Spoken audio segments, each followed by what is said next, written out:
Singpeki raw ng piluka ni Justice Secretary Vitaliano Aguirre ang ebidensya ng kalihim laban kay Senadora Leila de Lima.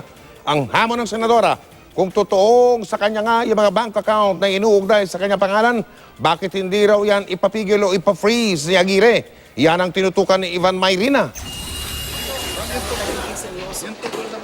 Sa isang pahayag, sinabi ni Senadora Leila de Lima, peke raw ang mga sinasabing ebidensya nag-uugnay sa kanya sa droga.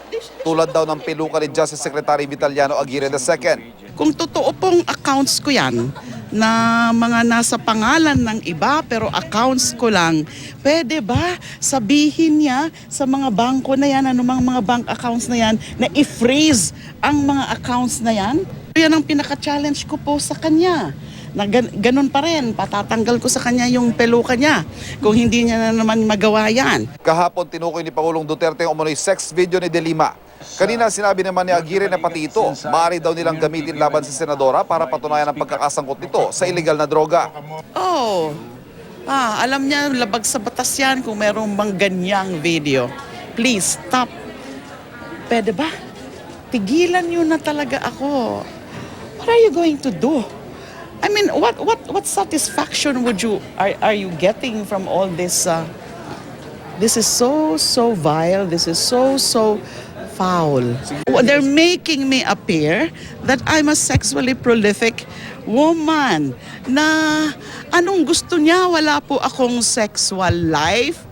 Yun ba ang kanyang but I totally deny that insinuation that there is something between me. Bakit na-access ba nila si Mr. Ronnie Dayan? I have no communication with him anymore. Well, they're appealing to him. I don't know.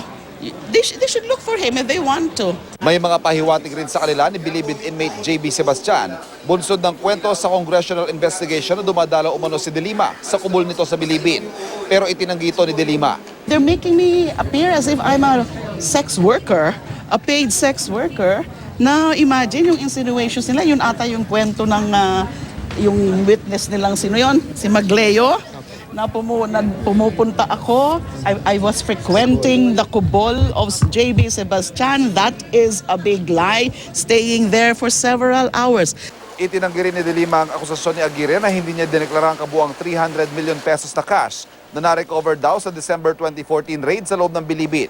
1.6 million pesos na cash lang daw kasi ang idineklara ni de Lima noon. Fantastic! Fantastic. Tanungin nyo na lang lahat ng mga agencies involved in the operations kung totoo yan. Wala pong ganon.